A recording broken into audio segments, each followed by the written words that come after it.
இன்றைக்கி நம்ம என்ன பார்க்க போகிறோன்னா ஒரு சிம்பிளான பர்த்டே கேக் வந்து எப்படி ப்ரிப்பேர் பண்ணுறது அப்படிங்கிறது தான். ஸோ அதுக்கு நான் முதல்ல ஒரு 4 எக் எடுத்திருக்கேன். எக்கை நல்லா பீட் பண்ணிக்கலாம். அடுத்து 1 by 1 ஆட் பண்ணிக்கலாம். அடுத்து பவுடர்டு சுகர் 150 கிராம் சுகரை பவுடர் பண்ணி வச்சுருக்கேன். ஸோ கிட்டத்தட்ட இது வந்து 1 கப்பு வந்து கிடைக்கும். ஸோ அதையும் ஆட் பண்ணி நல்லா கட்டி இல்லாமல் எக்கோடு சேர்ந்து நல்லா பீட் பண்ணிக்கோங்க. அடுத்து மெல்டட் பட்டர் 150 ml. ஸோ அதையும் மிக்ஸ் பண்ணிக்கோங்க. அடுத்து மைதா, நான் இன்றைக்கி வந்து மைதா ஆட் பண்ணுறேன். நீங்கள் வந்து கோதுமை மாவு ஆட் பண்ணாலும் பண்ணிக்கோங்க. கொஞ்சம் கொஞ்சமாக சேர்த்து நல்லா மிக்ஸ் பண்ணுங்கள். கட்டி இல்லாமல் இருக்கணும். ஸோ இப்போது மீதம் இருக்கிற அந்த மைதாவை ஆட் பண்ணி நல்லா மிக்ஸ் பண்ணிக்கோங்க. ஸோ இப்போ மிக்ஸ் பண்ணியாச்சு. அடுத்து 2 டேபிள் ஸ்பூன் பேக்கிங் பவுடர், தேவையான அளவு உப்பு, 1 டேபிள் ஸ்பூன் வெண்ணிலா எசன்ஸ், இதையுமே ஊற்றி நல்லா மிக்ஸ் பண்ணிடுங்க. ஸோ இந்த பேட்டர் வந்து ரொம்ப திக்காக இருக்கிற மாதிரி உங்களுக்கு தோணுச்சு அப்படின்னா கொஞ்சம் பட்டர் மட்டும் ஆட் பண்ணிக்கோங்க, அதாவது மெல்டட் பட்டர். அப்படி இல்லைன்னா ஒரு 2 tablespoon boiled milk add பண்ணிக்கோங்க. நான் இப்போ வந்து பட்டர் வந்து ஆட் பண்ணியிருக்கேன். நல்லா மிக்ஸ் பண்ணிவிட்டு, ஸோ பேட்டர் எப்படி இருக்கணும் அப்படின்னா அந்த விஸ்கை நீங்கள் தூக்குனீங்க அப்படின்னா அந்த பேட்டர் வந்து லேயராக விழுந்துடும் இந்த மாதிரி. ஸோ அடுத்து கேக் டின்னை பட்டரால் தடவிக்கோங்க. அடுத்து லைட்டாக வந்து மாவு போட்டுக்கோங்க. இல்லை பட்டர் பேப்பர் இருந்தால் கூட அதை யூஸ் பண்ணிக்கோங்க. அடுத்து ரெடி பண்ணி வச்சுருக்க பேட்டர் வந்து இதில் ஆட் பண்ணிக்கோங்க. பார்த்திங்கன்னா தெரியும், லேயராக நல்லா விழும். ஸோ கரெக்டான கன்சிஸ்டன்சி. அடுத்து நம்ம பேக் பண்ணுறதுக்கு ப்ரீ ஹீட் பண்ணிடலாம். பேன் எடுத்து ஒரு 5 மினிட்ஸ் வந்து லோ ஃப்ளேமில் ப்ரீ ஹீட் பண்ணிடுங்க.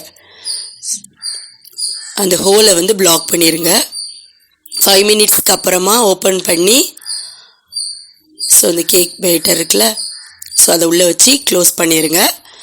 இதுக்கு வந்து 30 to 35 மினிட்ஸ் வந்து ஆகும். இப்போ எனக்கு பார்த்தீங்கன்னா ரொம்ப வந்து கேக் வந்து மேலே வர்றதுனால அந்த லிட்டை எடுத்துகிட்டு நான் வந்து இந்த மாதிரி ஒரு பேனை வச்சு க்ளோஸ் பண்ணியிருக்கேன். பார்த்தீங்கனாலே தெரியும், ஒரு 35 மினிட்ஸ் எடுத்துக்கிடுச்சு. இப்போ வந்து பார்த்திங்கன்னா நல்லா வந்து பேக் ஆகிருக்கு. செக் பண்ணி பார்த்தோன்னா தெரியும்.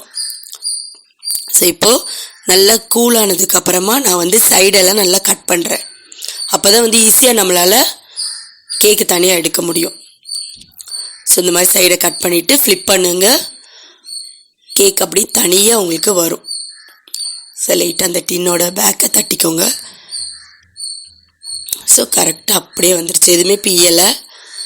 இப்போ திருப்பிட்டு, ஸோ மேலே வந்து கொஞ்சம் பெருசாக வந்திருக்கு. நம்ம வந்து இன்றைக்கி வந்து பர்த்டே கேக் வந்து டெக்கரேட் பண்ண போகிறதுனால நம்ம என்ன பண்ணலாம், மேலே வந்து ஒரு சின்ன லேயரை மட்டும் தனியாக கட் பண்ணி எடுத்துருவோம்.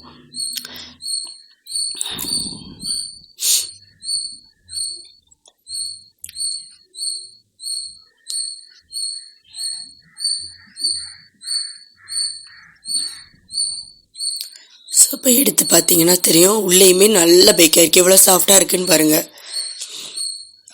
எடுத்து இனிமேல் வந்து டாப்பிங்ஸ் வந்து ப்ரிப்பேர் பண்ணலாம். அதுக்கு நான் முதல்ல ஒரு பேனில் வந்து தண்ணி ஊற்றி நல்லா பாயில் பண்ணிக்கிறேன். பாயில் பண்ணிவிட்டு இந்த மாதிரி ஒரு பவுலில் வந்து உங்களுக்கு எந்த சாக்லேட் விருப்பமோ அந்த சாக்லேட்டை போட்டு நல்லா மெல்ட் பண்ணுங்கள். ஸோ ஓரளவு இந்த மாதிரி மெல்ட் ஆனதுக்கு அப்புறமா ஒரே ஒரு டேபிள் ஸ்பூன் மில்க், ரொம்ப ஆட் பண்ணிடாதீங்க, தண்ணி ஆயிரும். ஒரே ஒரு டேபிள் ஸ்பூன் மில்க் ஆட் பண்ணி நல்லா மிக்ஸ் பண்ணுங்கள். ஸோ ஒரு 2 மினிட்ஸ் அப்படியே கண்டினியூஸாக மிக்ஸ் பண்ணிங்க அப்படின்னா நல்ல ஒரு கன்சிஸ்டன்சி கிடச்சிடும். இப்போ பார்த்தீங்கன்னா தெரியும். ஸோ இதை வந்து நம்ம கேக்கோட டாப்பிங்க்கு யூஸ் பண்ணிக்கலாம். ஸோ இதை தனியாக எடுத்து வச்சுக்கோங்க. அடுத்து இப்போ அதே பாயிலிங் வாட்டரை நம்ம வந்து ஸ்டவ் ஆஃப் பண்ணதுக்கப்புறமா இந்த மாதிரி ஒரு ஒயிட் சாக்லேட் இருக்குல்ல, அந்த பேக்கெட் வந்து உள்ளே போட்டுருங்க. அடுத்து அந்த டாப்பிங், அந்த சாக்லேட்டை வந்து கேக்கில் வந்து போட போகிறோம். இது டாப்பிங்காக. அந்த ஒயிட் சாக்லேட் வந்து நம்ம வேர்டிங்ஸ் இருக்குல்ல அதுக்காக. ஸோ நல்லா ஸ்ப்ரெட் பண்ணி விட்ருங்க. எல்லா பக்கமும் சாக்லேட்ஸ் வந்து ஈவனாக இருக்கிற மாதிரி பார்த்துக்கோங்க. அடுத்து ஓரத்தில் கொஞ்சம் சாக்லேட்ஸ் வந்து ஸ்ப்ரிங்கிள் பண்ணுறேன். அடுத்து வேர்டிங்ஸ் எழுதுறேன். நாளைக்கு வந்து ஹாப்பி பர்த்டே எழுத போகிறேன். இப்போ அந்த ஒயிட் சாக்லேட்ஸ் நல்லா மெல்ட் ஆயிடுச்சு. அந்த பேக்கெட்டோட கார்னரில் குட்டியை கட் பண்ணிவிட்டு ஸோ அதை யூஸ் பண்ணி எழுத ஆரம்பிங்க.